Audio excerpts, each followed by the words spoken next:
मेरा सादर प्रणाम। सर्वप्रथम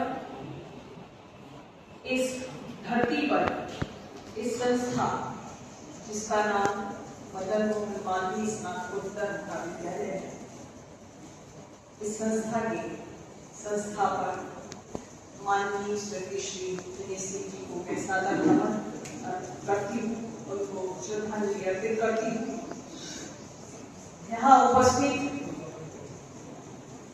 इस प्रोग्राम के जो अध्यक्ष हैं प्रोफेसर चंपाल सिंह जी, विशिष्ट अतिथि डॉक्टर संजय सिंह जी, इस महाविद्यालय की सेक्रेटरी आदरणीय रत्ना सिंह जी, उप सेक्रेटरी घनश्याम जी, इस महाविद्यालय के यशस्वी प्राचार्य प्रोफेसर शिवम श्रीवास्तव जी, रेखा जी और यहाँ अन्य विद्वान शिक्षक बंधु, समस्त छात्र छात्राएं, कर्मचारी, आप सभी को मैं प्रणाम करती हूँ। सर्वप्रथम मैं यहाँ आकर बहुत ही अभिभूत हूँ। मैं प्रथम बार इस महाविद्यालय में आई हूँ। इतना नाम सुना इतने सालों से, और इसके लिए मैं पर्सनली यहाँ के प्राचार्य जी की आभारी हूँ कि उन्होंने मुझसे कहा। मैं थोड़ा व्यस्तता के चलते हाना में थी, फिर मैंने कल बोला नहीं मैं आ रही। और उससे भी ज्यादा ये हुआ कि डॉक्टर साहब ने मुझे कहा कि नहीं पहले आप राजभवन आए, और वहाँ का जो दृश्य देखा, गंगा जी और वहाँ की कहानियां, वो सब हम पहले ही सुनते थे। यानी कि इतनी सारी चीजें जुड़ी हुई इस जगह से, उन सबकी अनुभूति मैंने यहाँ पर की। मुझे बहुत ही अंदर से बहुत ही ज्यादा अनुभव, इतना खुशी का अनुभव हो रहा है कि जिसको मैं शब्दों में बयान नहीं कर सकती।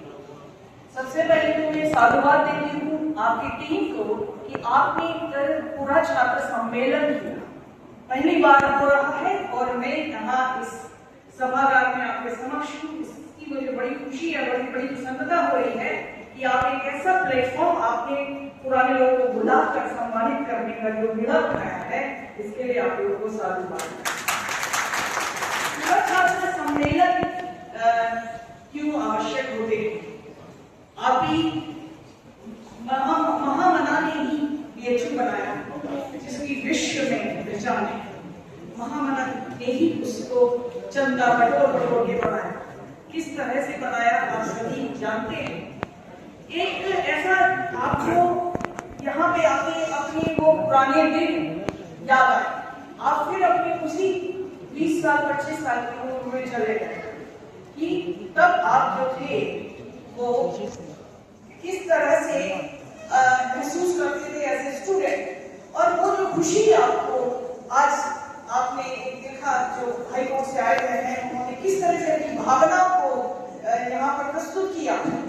तो ये जो भावनात्मक क्षण है आपके लिए इकट्ठा हुए, और ऐसा नहीं है कि कोई किया है, इसमें हर उम्र के लोग हैं, कुछ जवान है, 35 साल पुराने हैं, कुछ 40 साल, और संस्था कितनी पुरानी है। संस्था को जो 1966 के स्थापना हुई है, कितनी पुरानी है, कितने लोग यहाँ नहीं भी होंगे। तो इस तरह की संस्थाओं में जब आप जैसे व्यक्तित्व आते हैं और जो पूरे भारत में, पूरे देश विदेश में फैले हुए हैं, तो वो जो अपना अनुभव लेके आ रहे हैं, वो हमारे आज के स्टूडेंट के लिए बड़ा प्रेरणा है। आप जो अपना अनुभव साझा करेंगे वो हमारे प्रेजेंट स्टूडेंट के लिए बहुत इंपॉर्टेंट होगा। उनको भी आप कई क्षेत्रों से लोग होंगे, अलग अलग, जरूरी नहीं शिक्षा जगत ही हो, उसमें डिफरेंट डिपार्टमेंट्स हो सकते हैं। तो आप देखिएगा कि आप जब इंटरेक्शन करेंगे तो कैसा अनुभव होगा। ये वाकई में एक बहुत ही शानदार प्लेटफॉर्म है। मैं जैसे कि अभी डॉक्टर संजय सिंह ने कहा कि एक पावर हाउस तो यहाँ है ही है, तो ये पूरा महाविद्यालय को आगे ले जा रहे हैं।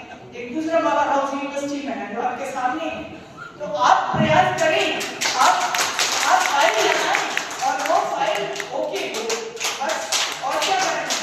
तो मैं साइंस की विद्यार्थी रही हूँ, तो मैं चाहती हूँ यहाँ साइंस शुरू हो या BSc हो, MSc हो, क्योंकि ये पूरा मैंने देखा, कॉलेज को देखा, एक नजर में ही देखा, जाते वक्त देख रही थी कि इतना अच्छा कॉलेज बना हुआ है, साइंस क्यों नहीं होनी चाहिए। प्योर है। तो आप उसमें जाके और सर्च करेंगे और देखिए कि यहाँ के सभी, देखिए हमारा जगह क्या है कि महिला सशक्तिकरण का दौर है। आप भी जानते हैं महिलाएं अब हर जगह हैं। हम उत्तर प्रदेश की पहली महिला रजिस्ट्रार बने, तो मुझे ऐसा नहीं लगता है कि पुरुषों का कोई भी फील्ड है और उसमें महिलाएं काम नहीं कर सकती। हर जगह है, राजनीति में कम है, संख्या कम है, बट है। समुद्र की अनंत गहराइयों से लेके आसमान अंतरिक्ष तक महिलाओं ने अपना परचम लहराया। तो आप देखिए कि लड़कियों का परसेंटेज यहाँ भी जाता है, 65 से 70% लड़कियां क्लास करती हैं, बॉयज उतना नहीं करते। तो पुरातत्व सम्मेलन में महिलाओं की उपस्थिति कम है, ये बात मैं जरूर कहूंगी। बट कि हम जब मेडल्स लेते हैं, यूनिवर्सिटी लेवल पे हमारी माननीय गवर्नर मैडम भी महिला है, तो वहां पर जब मेडल दिए जाते हैं तो 75% मेडल लड़कियों को। तो लड़कियों के लिए एक ये जब केंद्र खुलेगा साइंस का, विज्ञान का, तो उनको विज्ञान पढ़ने के लिए एक अपॉर्चुनिटी मिलेगी। सो मेरी पर्सनल रिक्वेस्ट है आपसे कि आप इसमें जरूर इस दिशा में काम करें। और बाकी यूनिवर्सिटी में कुछ नहीं है, एक पैनल आएगा और आपको करना है, करवाना है, आपके रूल्स तो कम है। क्यों, जैसा मैं समझ रही हूँ कि जो भी आपकी 2-4 कमी होंगी तो बन जाएगी मैडम बैठी। तो ये बहुत ही जरूरी है कि यहाँ पे हर तरह की पढ़ाई हो और यहाँ के जो भी लोकल आसपास के जितने भी लोग हैं 10, 20, 25 किलोमीटर के छात्र छात्राएं उससे लाभान्वित हैं। और दूसरी चीज जो आपके पुरातत्व, जो आपका ये पूरा छात्र सम्मेलन है, इसमें आप सभी ने शिरकत की है और आप अपना अनुभव, अभी काफी देर आप प्रोग्राम करिए आराम से, कि अपना अनुभव जरूर इसे ऐसा साझा करें कि ये आपसे कुछ सीखे, आपके व्यक्तित्व से कुछ सीखे। क्योंकि हमारा काम है, हमें जो भी काम मिला है, ईश्वर ने हमें जिस रूप में भेजा और हमें कहीं कोई कुर्सी मिली है, तो वहां बैठ के हमें अपने कर्मों को अच्छा करना है। अगर हमने अपना 100% कर्म किया है तो उसके लिए रिजल्ट की हमें चिंता ही नहीं करनी है। गीता का ज्ञान बिल्कुल भी बेकार नहीं है। वही इस धरती की सच्चाई है कि अगर हम अपना कर्म 100% करते हैं, जिस भी फील्ड में छोटा काम है, बड़ा काम है, उसका फल निश्चित तौर पर मिलता है। कर्म कभी भी रुकता नहीं। वो तो कहते हैं ना, एक जन्म से दूसरे जन्म तक आपका पीछा करता है। तो आप अपने कर्मों को सही करिए और लोगों को प्रेरित करिए, अच्छे समाज के लिए काम करें, राष्ट्र के लिए काम करें, अपने आसपास का माहौल अच्छा करें। इतनी प्रॉब्लम्स हैं कि उसकी कल्पना नहीं कर सकते। हम डिस्कस करें तो दिन भर प्रॉब्लम्स में ही घिरे रहेंगे, पर हमें उनके सॉल्यूशंस देखने हैं कि अगर गैस की किल्लत है, कोई बात नहीं, लकड़ी से बना लेंगे। हम तो भारतवासी है ना, हर तरह से जी लेंगे। सो डोंट क्रिटिसाइज सॉल्यूशंस ढूंढिए, हमेशा सॉल्यूशंस ही आपको भारत को इस लेवल तक लाए। हमने हमेशा कम से कम में गुजारा करने की कोशिश की है, तो हमारा देश कभी पीछे नहीं होता है। देखिए, राजनीति तो सरकारें और करती रहती है, उससे कोई बहुत जनमानस पे इतना प्रभाव नहीं पड़ता है, पर हम मानसिक रूप से सुदृढ़ रहें और अच्छा सोचें। जब पूरा विश्व हमारा एक युद्ध की धार पे खड़ा है और एक तरह से बढ़ रहे हैं आगे को, सिर्फ अपनी जिद, अपनी जुनूनी पने से, तो हमें ऐसे स्थिर होकर अपने आप को संतुलित बनाए रखते हुए सोशल मीडिया का बहुत ज्यादा दुरुपयोग न करते हुए उसको सही डायरेक्शन में लोगों को मोटिवेट करें। हमारी आबादी में 65 से 70% युवा है, यही भारत का भविष्य भी है। तो आपको क्या करना है कि उनको सही दिशा प्रदान करनी है। तो मेरा आप सभी से विनम्र अनुरोध है कि चीजों को सही डायरेक्शन में पॉजिटिव तरीके से, सकारात्मक तरीके से आगे बढ़ाने की कोशिश करें।